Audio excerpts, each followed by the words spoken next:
दुनिया में बहुत सारे एनिमेस हैं जिनमें से हमने कुछ एनिमे को देखा है और कुछ एनिमेस को नहीं देखा है, लेकिन एक ऐसा एनिमे है जो 25 साल बाद भी चल ही रहा है। अभी तक एनिमे खत्म नहीं हुआ है और ये इतने टाइम फ्रेम के बाद वीक होने की जगह और ज्यादा पावरफुल हो गया है। जी भाई लोग, हम बात कर रहे हैं वन पीस एनिमे की और आज हम उसी वजहों की बात करेंगे जिसकी वजह से वन पीस एनिमे हिस्ट्री का सबसे बड़ा एडवेंचर बनते जा रहा है। Story, characters, world building, power और इमोशंस सभी का डीप ब्रेक डाउन करेंगे। तो चलिए आगे बढ़ते हैं ग्रीन लैंड की तरफ। इस एनिमे के बारे में समझने के लिए हम इसे कुछ पॉइंट्स में डिवाइड कर देंगे जिससे हम हर एक चीज को प्रॉपर समझ पाएंगे या फिर प्रॉपर कैटेगराइज कर पाएंगे। So point number 1, One Piece क्या है। वन पीस को बनाया है इचिरो ओदा ने। 1997 में इसका मांगा आया था और 1999 में ये एनिमे के रूप में आना शुरू हो गया। आज के टाइम में वन पीस एनिमे पूरे वर्ल्ड में लॉन्गेस्ट रनिंग एनिमे और मोस्ट वॉच्ड एनिमे के रूप में जाना जाता है। ये एपिक जर्नी है मंकी डी लूफी की, एक ऐसा लड़का जिसका ड्रीम एकदम सिंपल है। जी हाँ, मैं बनूंगा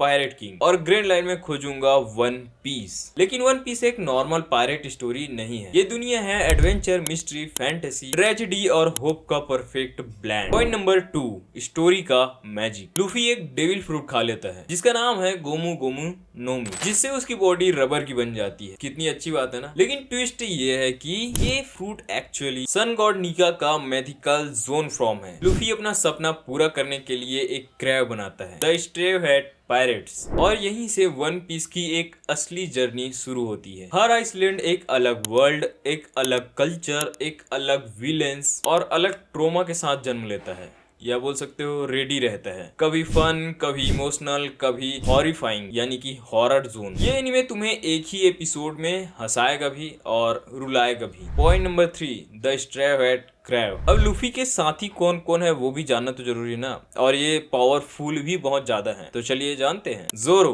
द स्वॉर्ड मैन, ये अपने साथ 3 तलवार रखता है और तीनों तलवार का यूज एक साथ करता है, या बोल सकते हो एक सांस में डेथ आपके सामने आ रहा है। सांजी द कुक, नाम ही से पता चल रहा है कि सांजी एक कुक है जो क्रैब के लिए खाना बनाता है। और हाँ, लड़कियों के लिए एकदम सॉफ्ट, लेकिन विलेंस के लिए नाइटमेयर। सांजी की बैक स्टोरी बहुत ही ज्यादा इमोशनल है, तो जरूर वॉच करना। नामी द नेविगेटर, अब भाई रास्ता बताने के लिए कोई तो होना चाहिए ना, और उतना बड़ा समुद्र है तो समुद्री रास्ता आसानी से किसी से पूछ भी तो नहीं सकते ना, इस वजह से ये उनके साथ रहती है। नामी के बारे में आप तब जानोगे जब आप आरलोंग पार्क आर्क वॉच करोगे। आप जरूर वॉच करना, जिसमें पूरी नामी की बैक स्टोरी मिलेगी, जहां पर आपका गूज़बम्स आना तय है। उसॉप द स्नाइपर, नाम से पता चल रहा है स्नाइपर है, बट बंदा बहुत डरपोक है। हाँ, लेकिन दिल का जबरदस्ती इंसान है, मजा आ जाएगा। और हाँ, सबसे इंपॉर्टेंट चीज, ये झूठ बहुत ज्यादा बोलता है। अब इस पूरे क्रैब को एक डॉक्टर की भी जरूरत होगी ना, महीनों तक आपको समुद्र में रहना है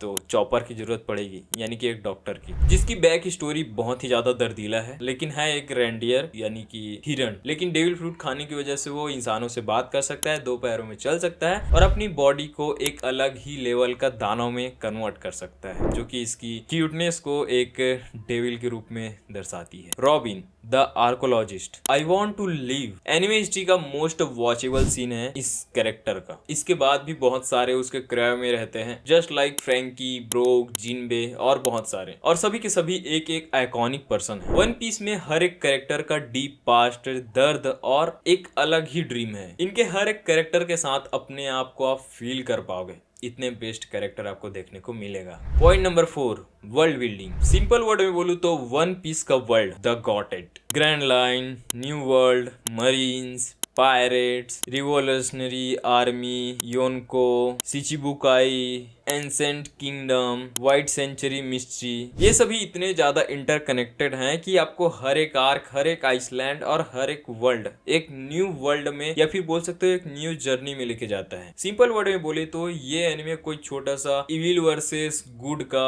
शो नहीं है, इट्स अ मैसिव पजल, जिसका फाइनल पिक्चर अभी भी हम समझ रहे हैं। रीजन सिंपल है, ये एनिमे अभी भी आ ही रहा है, अभी तक रुका नहीं है। Point number 5, power system. इसका पावर सिस्टम तैयार करता है डेविल फ्रूट। हर एक डेविल फ्रूट एक यूनिक पावर देता है, लेकिन पावर के साथ सेक्रीफाइस भी देता है कि आप स्विम नहीं कर सकते, जो कि एक पायरेट के लिए नाइटमेयर है। हाकी सबसे ज्यादा जबरदस्त, ऑब्जर्वेशन, आर्मामेंट, कॉन्कुरर्स यानी कि गॉड लेवल, लूफी, जोरो, सांजी, काताकुरी, सैंक्स, कोइडो, इनके बैटल्स पीक शोनेन है। Point number 6, fights and emotions. Simple word में बोलो तो वन पीस की लड़ाई सिर्फ पंचेस नहीं है, इसके अंदर इमोशंस, माइंडसेट, कैरेक्टर ग्रोथ सभी के सभी इंक्लूडेड हैं। और कुछ पीक फाइट्स हैं जो आपको बहुत ज्यादा एंटरटेन करेंगे, जैसे कि Luffy versus Rob Lucci, Zoro versus King, Luffy versus Kaido, Ace versus Akainu fight, Marineford war, Whole Cake Island escape. ये सभी फाइट्स वन पीस एनिमे को एक लेजेंडरी एनिमे में कन्वर्ट कर देते हैं। Point number 7, emotional depth. One Piece में death कम होती है बट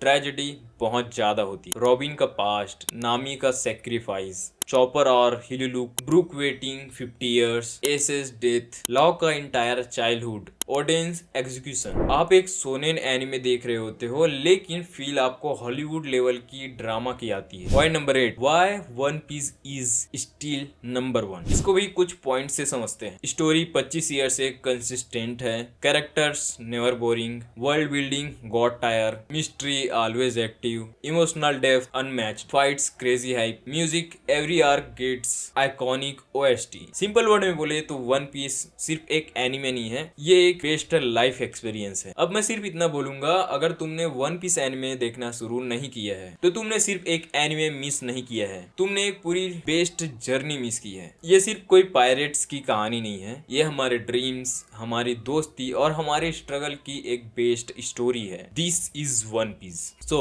जिसने भी वन पीस नहीं देखा है प्लीज जाकर जरूर वॉच करने। और अगर आप एक रियल एनिमे फैन हैं तो मेरे हिसाब से वन पीस का नाम आपने सुना होगा और आई थिंक आपने बहुत सारे इसके एपिसोड जरूर देखे होंगे, मुझे तो इतना यकीन है।